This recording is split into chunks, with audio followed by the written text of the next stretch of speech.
name is Kendra Johnson. I'm the president and CEO of the Association for Mineral Exploration down in British Columbia, and it's a pleasure to be up here. I spent a number of years working up in the Yukon, so kind of feels a little bit like coming back home, and want to congratulate the team here at the Yukon Chamber of Mines and everybody who's been part of organizing it. It's been a great conference so far, and again, a lot of fun to see so many friendly faces in the audience. So thank you for hosting, and thank you for being brave and hosting a full conference this year, and congratulations on the 50th anniversary. It's an incredible achievement. Okay, great. So we will start with Doug and Paul. And Doug, I'm going to start with you for a brief introduction because we've just heard from Paul on stage. But critical minerals have become somewhat, oh, and here's Scott joining us now. Great. Critical minerals has become somewhat synonymous lately for the low carbon future. So by way of introduction, if you can just give us a short bio on who you are, but maybe also one or two things that you've changed in the last year or two as this conversation has become more prevalent in what you're doing on a day-to-day basis at Strategic Metals.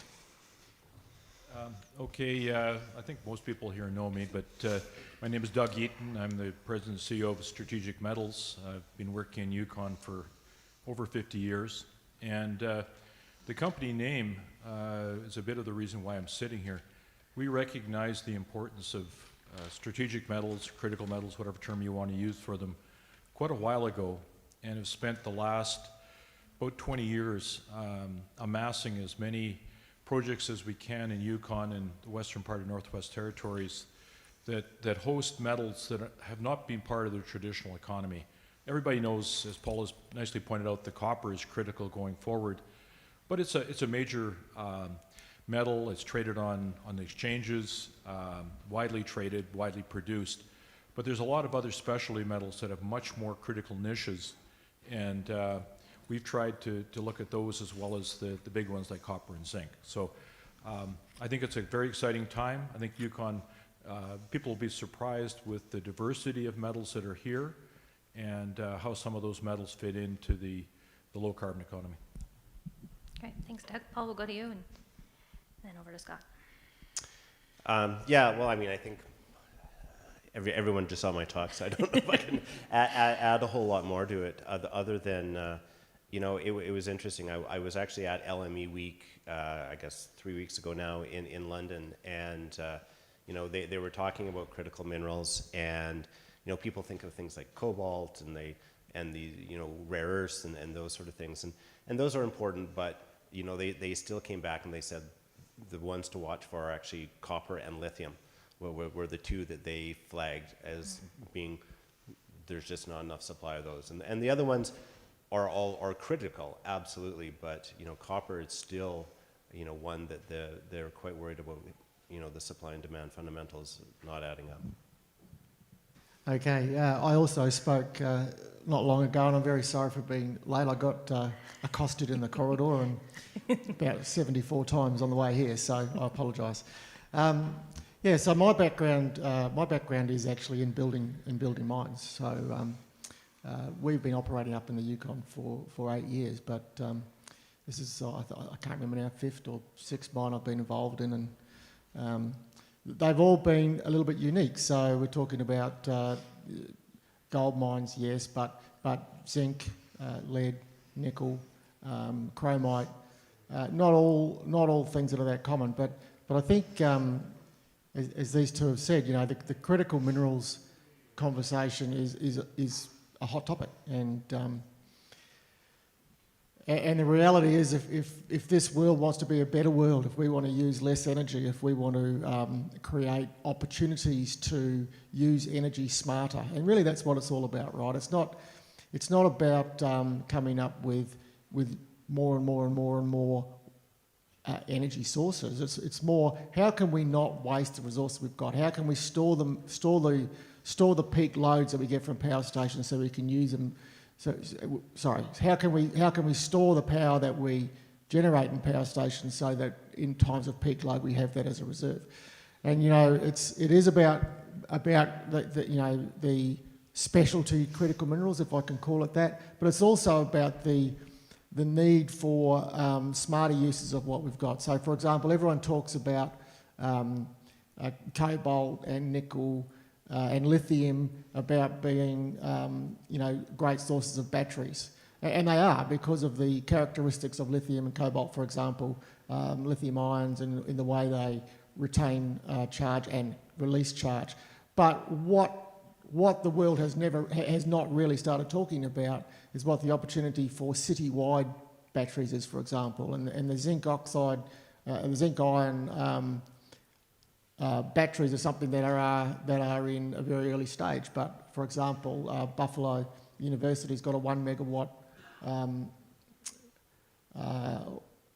zinc ion battery. No one ever talks about stuff like that. So critical minerals are critical for a reason, not just because they're in short supply, but also because the opportunity to use them in a different way is real, and those conversations need to start, and they need to start now, and that's pretty much all I've got to say on that. Yeah, excuse me. And I think, it's a really great point. Critical minerals are critical for a variety of reasons, and they're critical to our economy, they're critical to the low carbon future, they're critical to reconciliation, they're critical to the next generation of geologists and mine engineers who are going to come up and study and take this industry to the next level. So it really is all encompassing. But bringing it back into the capital markets conversation, you've all been on the investor tour, you've all done many, many meetings over the last couple months, let alone years, with the investors. So how is that conversation changing today from, let's say, 2 to 3 years ago? What kinds of questions are you being asked today that you perhaps weren't a couple years ago? Sure, I'll go first. Yeah, I mean, it has changed significantly, and I would say there's a couple of things. I mean, first of all, obviously lots of interest in critical minerals, in copper, in battery metals. I mean, they got a bunch of different names on them, and I mean, I'm a perfect example. So copper, gold, right? 5 years ago, all I talked about is 21 million ounces of gold. Big gold deposit, and yeah, it's got a little bit of copper as well. Now, people don't even want to talk about the gold. They're much more focused on the copper.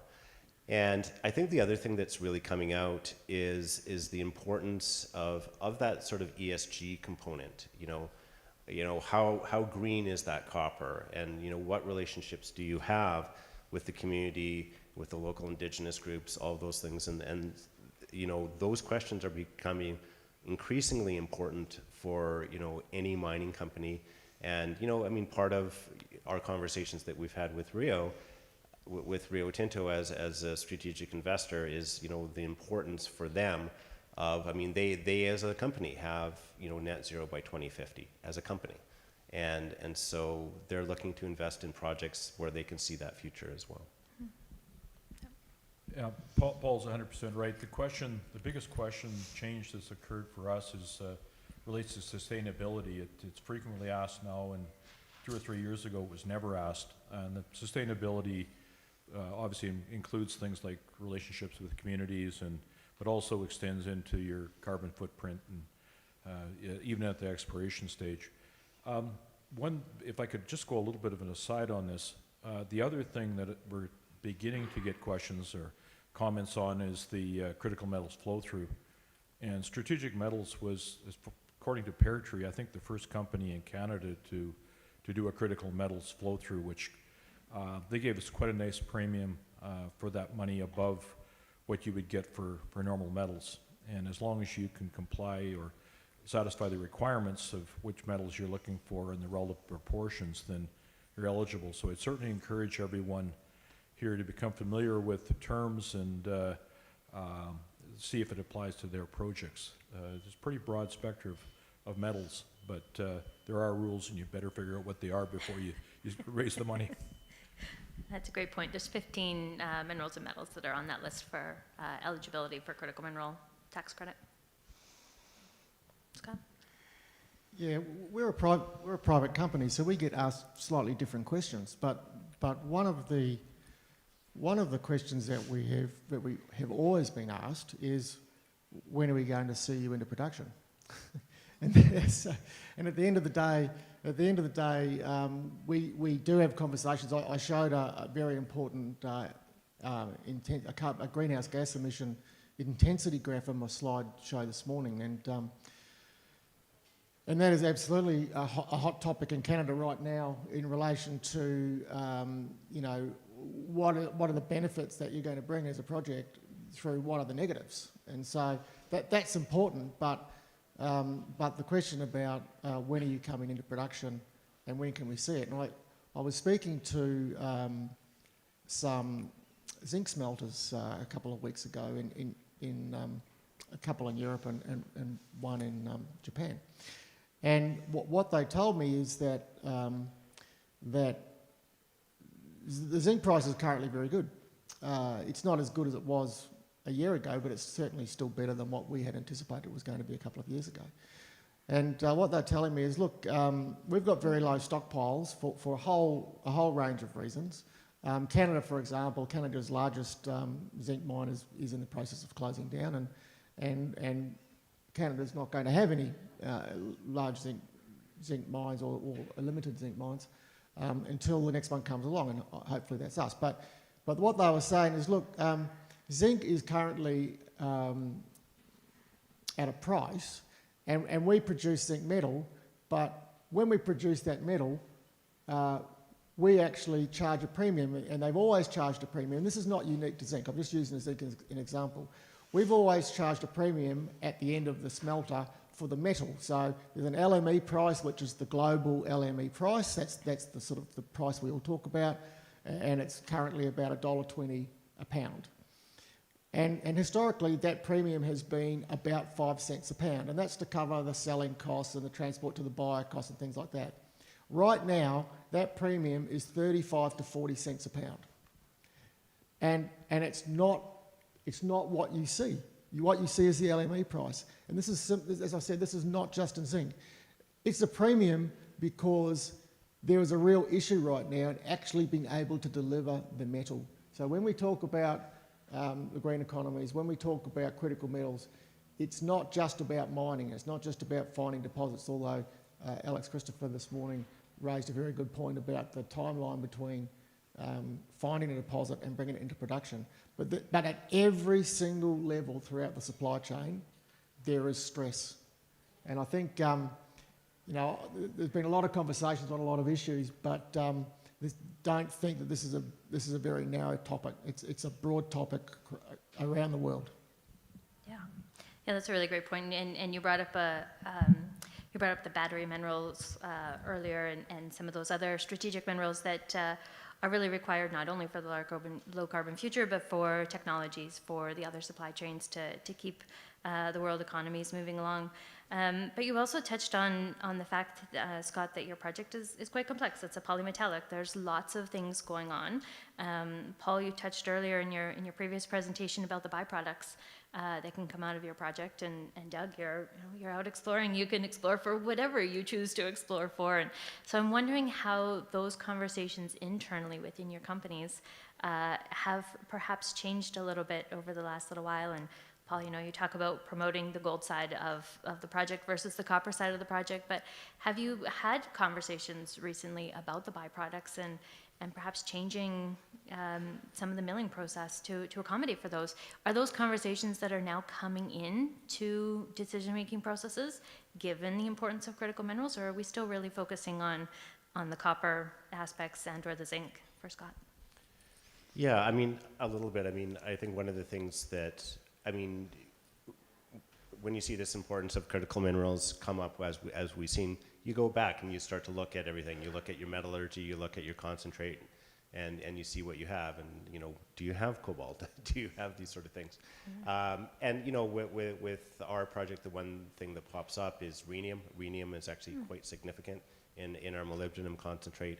It's not included in any of the economics, but I mean, again, this is something that we will increasingly focus on in terms of moving forward. But also, I mean, just, we've always been primarily a copper project, so, it is optimized around copper, but it's more like a few years ago we were, okay, what can we do to maximize the gold recovery? Now we're back to, okay, now let's really focus on copper and make sure that that's, the primary metal, and we've done what we can to maximize the recovery of that.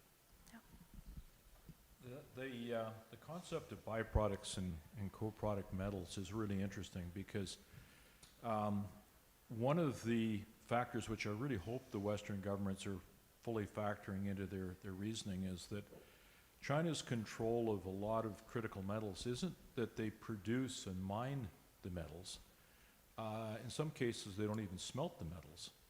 What they've done is they've created the world's greatest refinery complexes. And a lot of the high-tech metals, not the coppers and the zincs of the world, but the ones that are really have to be at high level of purities to be used, have to be refined. And if there's only one place in the world you can get them refined, then it doesn't really matter where the deposit is. It doesn't matter who controls the deposit, it's who controls the refineries. So that's something that, for that aspect of critical metals, is going to have to be attended to. Changing direction almost completely here, back to the question of, does it come up in our corporate discussion? Yeah, absolutely. We're constantly looking at potential co-products and projects that we're involved with. And we're also looking for different deposit types than the norm.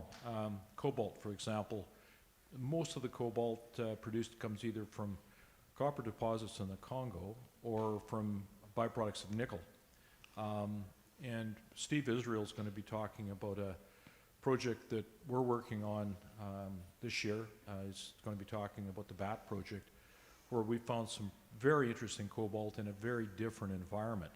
And I think that as explorationists, we have to consider that there's any number of metals that maybe the traditional sources are limited or are restricted to very politically sensitive areas.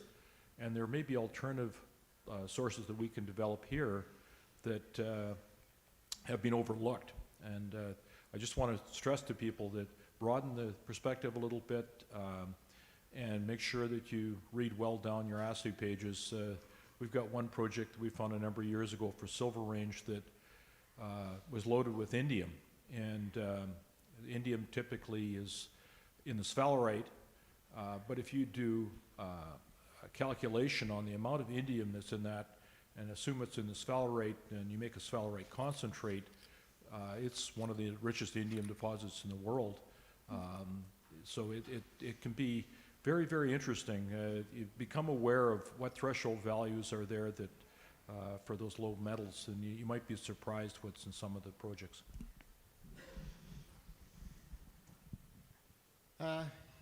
Yeah, look, we don't really have a lot of other metals. I mean, we've got our 5 key metals, and we have a degree of flexibility within the processing stream. So, for example, we can produce a zinc concentrate and sell the zinc concentrate, but we actually have the capability of dividing that zinc concentrate and producing 2 different zinc concentrates, one being a relatively pure zinc concentrate with only zinc in it, and the other one being quite a complex zinc concentrate that's got a lot of gold and silver in it, and we could sell that to a different market. So in our marketing, so we've sold, we've got buyers for most of our product already, but some of those buyers have come in and said, look, can you deliver us a different product? And I think it's really important that you really understand the buyer, and while we don't have any of these very special or very specialty minerals, understanding the buyer and the end user and what they're going to do with the product is really important. Some years ago I was selling a zinc concentrate to a company that's no longer in existence, Padang Industries in Thailand, and they were kind enough to accept my request to come and have a look at their smelter.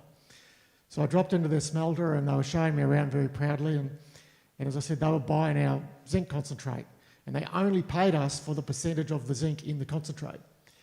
And so in the process of looking around their facilities, I saw over in the far corner of a big shed, I saw some float cells, and these are just cells where they pop air up and float some materials over the lip and recover it as concentrate. And I said to them, oh, what are you doing over there? And they said, oh, nothing. And I sort of said, oh no, let's go and have a look over there. And they I won't say they shamefacedly showed me, but they agreed to let me go and have a look. And what they were doing was they were taking the zinc concentrate and they were refloating it and taking off the copper impurities in the zinc concentrate on the side, and then they were creating copper or selling the copper concentrate from that as a little bit of a business on the side. And so we had been told for several years that our concentrate was an inferior product because it was lower grade zinc. I think it was 48, 49% zinc.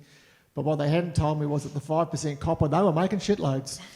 And so, our conversations around what our concentrate was worth changed quite a lot after that. But I think it's really important. Markets change, needs change, and your product, whatever you're doing today, can be worth different or be viewed differently in the marketplace tomorrow than what it was yesterday. Yeah. And so, I would just say the rules aren't the rules, and the rules change, and you've just got to be really nimble and understand new needs when they come up. Yeah, there's one thing I'd be remiss if I didn't add, and it's a warning to all you PGOs out there. Don't get too excited about the value of the byproducts or the trace metal elements. You may not get paid for them. And it's an adjunct to what we just said. The refineries, the smelters may be picking the product up, but they may not pay you for it. Mm-hmm. And a classic example of that is Whitehurst Copper, for many years, produced a high gallium concentrate, and they never got a paid penny for their gallium. So you got to be super, super careful, and if you're doing a report, don't wax too eloquent about the trace metal content of every little thing that shows up in your assays, because you better become somewhat aware of smelter contracts before you start attributing any value to it. Yeah, and I'll just throw in another point on that. I mean, back to your point, Scott, I mean, someone buys concentrate, and so it's every smelter is a little bit different on how they're going to pay you.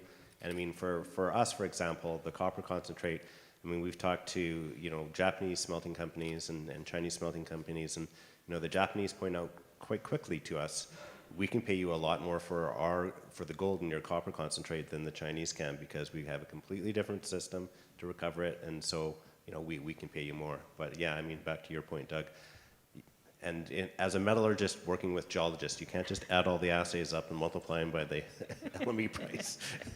Of course you can. You can, but... So what's coming out here is actually that this is, you guys are Canadian-based companies, you are exploring in the Yukon, this is home, but it is a global industry, and you guys are clearly having conversations worldwide about where your concentrates are going and the investment that's coming in. So I know you all follow global markets, whether those be the commodity markets or the stock exchanges. And of course, the things that are happening around the world now, we're seeing obviously developments in China and India and other places that are requiring far more copper. We also, of course, have the war in between Russia and Ukraine. So I'm wondering how that's affecting commodity prices, stock markets, Scott, maybe day-to-day life in Europe. So Scott, maybe we'll start with you, but how has that changed the conversation around critical minerals, the need for some of these things? And again, I'll maybe take a step back. There's also the national security component from Canada. We've seen Canada deter or turn away Chinese investors from some Canadian companies recently as well. So how are all these things factoring into to the critical minerals and the conversation that you're having around markets and prices these days? That is a very broad question. I think there's probably a half-hour conversation that alone. Trying to keep it brief, and that's not something I'm known for, according to Mike Berkey. So the security issue, let's just talk about that very quickly. So the issue of national security is a hot topic, and the discussions inside Canada and how the Canadian government is viewing ownership of projects is something that everyone in this room knows about. For our part, look, we have simply gone out and we only talk pretty much only talk to the smelters. So we're selling product or looking to sell product to Korea. We're looking to smelters in Korea. We're looking to sell product to smelters in Japan, smelters in Canada, and companies that own smelters. And so that geopolitical risk, which is sort of the broader picture, that geopolitical risk we've tried to eliminate by not selling product or not looking to sell product to traders who might then have problems down the track trying to place that product into somewhere that has got an argument with Canada. So that's how we have dealt with that. But the current impacts of the Russian war against Ukraine are far-reaching in that, and it could stop tomorrow, and the impacts of that will be felt for years. At the moment, there's 3 zinc smelters that I can think of, and probably some other smelters of other metals in Europe alone that have closed down. So what that means is that, and there are a number of other smelters of various different metals around the world who are on reduced operating hours or have reduced or curtailed their production because of high energy prices or some other technical flaw that's related to the ability to get a product. And it all comes back to that conflict. And so right now we have very low, and I put out in my slideshow, we've got a very low zinc stockpile. Great, we've got also reduced stockpiles of other things, but we've also got low demand.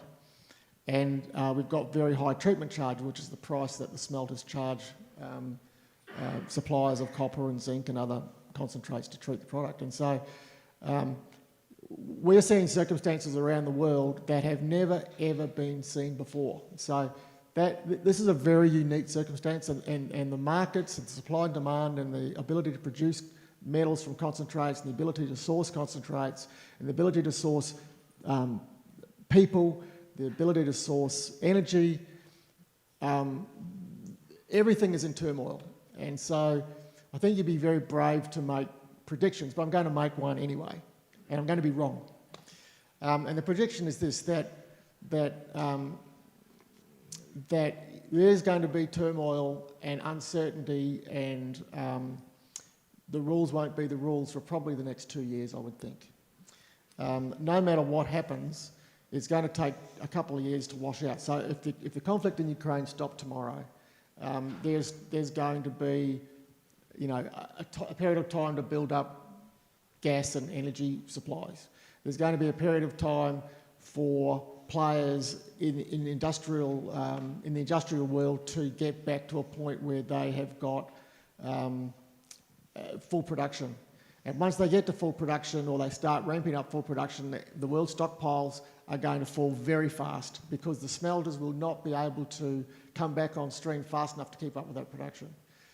And then what happens in interim with stockpiles if demand on metals falls faster than the ability to smelt metals is something I just can't predict. And the miners over the next 2 years are going to be, and already are feeling the effects of that demand because concentrate stockpiles, which are different from metal stockpiles, the concentrate stockpiles are going up, metal stockpiles are going down, and the guy in the middle isn't able to convert the concentrates to the metal. And all of that together is something the world has never, ever seen. And so it's going to be a time of great uncertainty, but at the end of that uncertainty, there's going to be a massive, massive boom in demand for all metals, not just critical metals. Good point. Doug? Well, I on a slightly different tack, but still, I think apropos to what Scott was just saying, I'm going to make a prediction too, and it's based on my long history. Back in the 1970s, there was a lot of investment in the mining industry by manufacturers, people who used the end products. And we're beginning to see that now. Tesla made a very large investment in some of the lithium explorers and potential producers. And I think you're going to see more interest from the end users, I think that you'll start to see JVs or some sort of partnerships, critical investments maybe, by some of these producers or consumers in the early stage explorers and especially the producers. And I just throw it out there because I think that every explorer and every producer is always looking for where am I going to raise the money.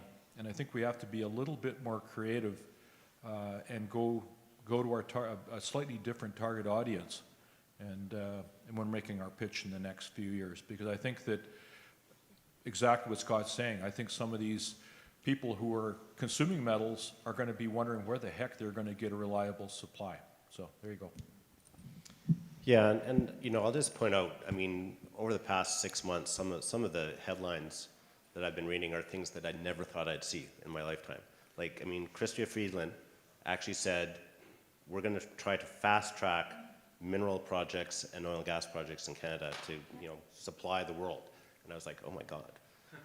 You know, fast track the permitting. Anyhow, we'll see how that actually ends up happening. But I mean, and she's responding to, you know, all of these various dignitaries, mostly from Europe, saying, oh my God, Russia, I mean, to echo what Scott says, even if the war ends tomorrow, Russia is sort of shut off from investment for a number of years now. And so they go, okay, well, where's a big undeveloped resource base? Well, Canada, pretty good. And so you're seeing it at the political level, you're hearing it from the political level. You know, the world, Europe in particular, is saying Russia is shut off. That's a huge source of energy and minerals. And so they're looking to Canada to fill in that gap. And, you know, again, echoing what Doug says, you're going to see different investors. You're going to see investors looking for different things than we've seen in the past, you know, 20 years because of that change.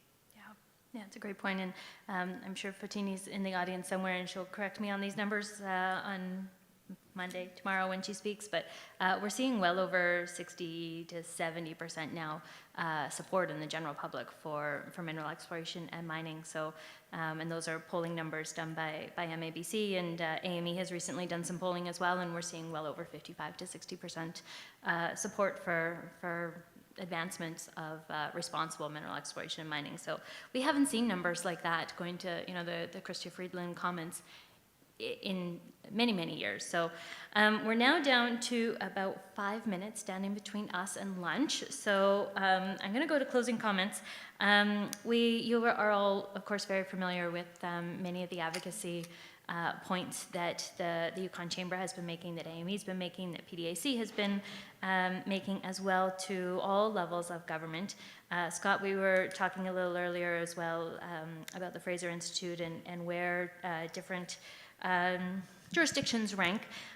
So my question to you, to this audience, knowing that there's government in the audience as well, is what is the one ask that you would have that supports the broader asks to be able to advance critical mineral exploration and or mining in the Yukon?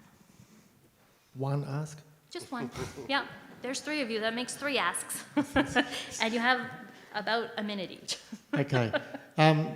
Speaking of the Fraser Institute, so the Fraser Institute survey is a pretty is a survey. Survey results are always followed with interest, and so the latest survey results are that Yukon is a top 10 investment destination in the world. Fantastic. It's actually 6th in the world for mineral endowment and mineral opportunity, and that is because the Yukon has it all. For such a small place, it has everything. It's a very rich endowment.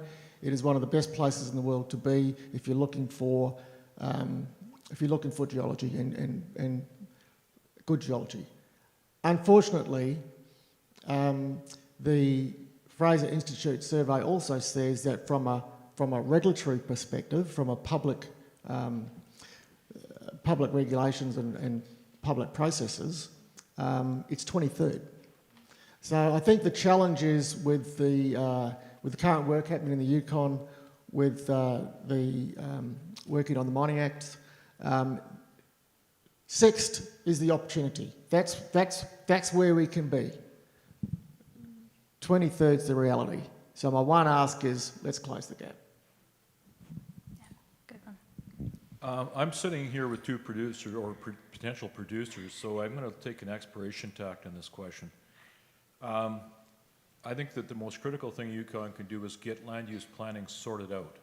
It needs to be completed because the uncertainty is driving everybody crazy. But it also has to be done in a way that's fair to the industry.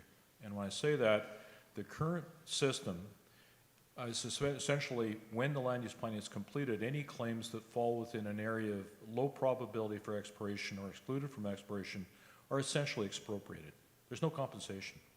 And that's not fair. If we've gone out, we've acquired ground, and we've explored in good faith, and we made discoveries, and we moved ahead, there's got to be some reasonable compensation, not being able to move the assessment credits that are on remain on the claims, moving them to another property in Yukon. Some explorers don't have any other claims to move them to, and in many cases the expenditures are in the millions of dollars, but the claims have been held for many, many years, so there's not that much left in assessment credits. The expenditures have far exceeded the value of the assessment credits.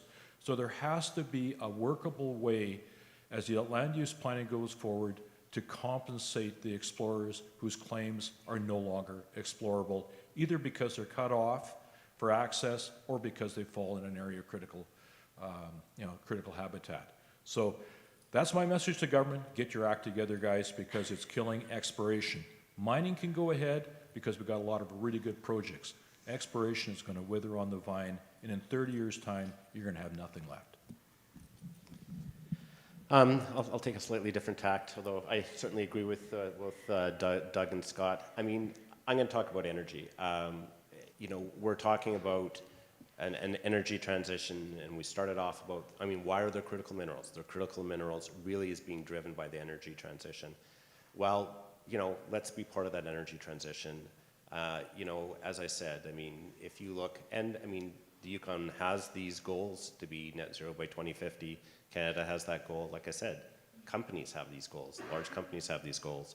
But to make that happen, to find green energy for the long-term solution in the Yukon needs to start now. We know that it's going to take a decade to do a transmission line or whatever that ends up being, but there needs to be a significant drive. It needs to be well thought out, and you need to move the Yukon off of, we all drive past and see the diesel generators that they keep adding on.